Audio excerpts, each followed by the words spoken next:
sperm. 15 million sperms per milliliter. That's the magic number according to WHO. A little less than this is low sperm count. No sperm at all. That's what we call azoospermia. A normal volume of semen sample is about 1.5 mils, just about a tablespoon of milk. Most guys break that record easily. But people are getting a little bit less productive these days. How do we check this? That's where semen analysis comes in. Let's dive in to see how it's done. So this is the phase contrast microscope that we use for semen analysis. It has a couple of objective lenses with different magnifications from ×10, ×20, ×40 all the way to ×100, and an ocular lens of ×10, giving it a maximum magnification of 1000 times the specimen. As the name suggests, and unlike the normal light microscope, it creates a contrast between the various structures in the otherwise transparent cells. In addition to the microscope, we use the pipette man, non-sterile tips, the pipette boy, glass slides, cover slips, Newber counting chamber, PCR tube, cell counter, and some others. The most important thing, of course, is our semen. The man is put into a semen production room with instructions of how to go about the process. The light is turned on to signify that the room is in use.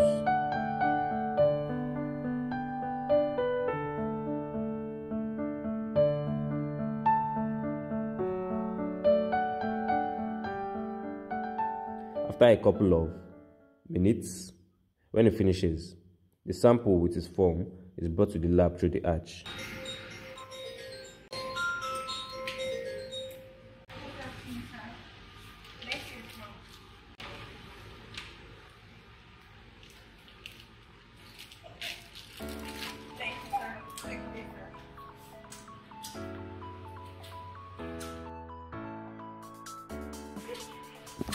Now, to the sperm bench.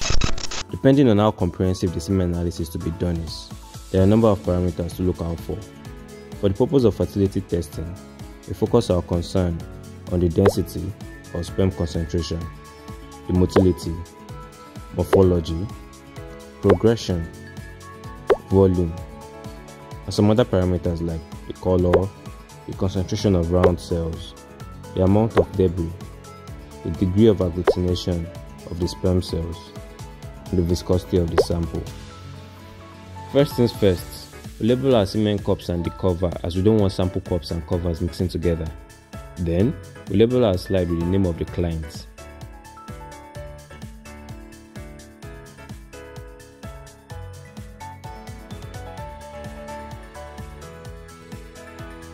We prepare the slide by dropping 10 microliters of semen sample on the slide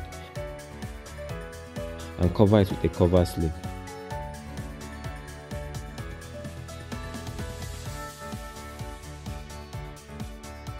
Next, check the slide under the microscope.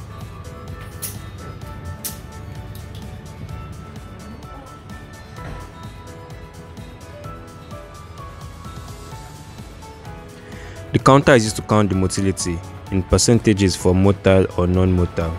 Sperm motility of greater or equal to 40% is normal. The amount of debris is graded on a scale of plus, plus, plus, or plus, plus, plus, depending on how much debris is in.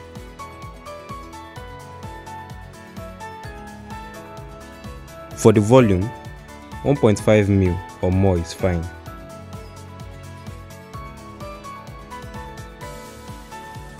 A normal semen sample left for a couple of minutes to liquefy should not be viscous.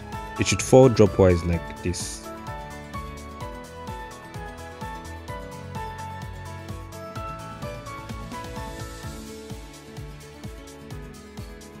Here's a video of a slightly viscous sample stretching before it drops. Some are far more viscous than this.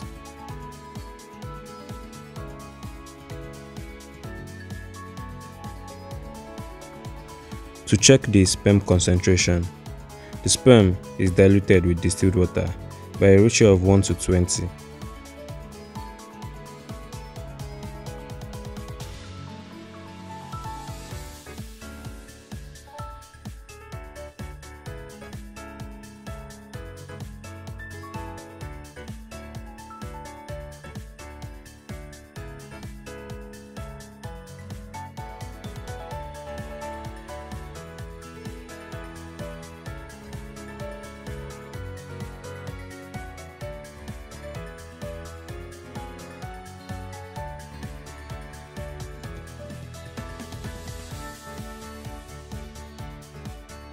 The diluted sample is then loaded on a nubile chamber and left to settle.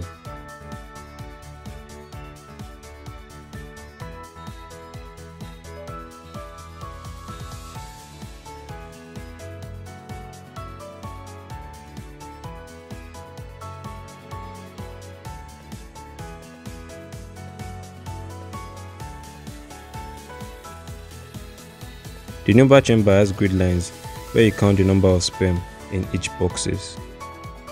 The number of sperms counted in each boxes and added together are calculated with a formula to get the total sperm concentration in the semen sample.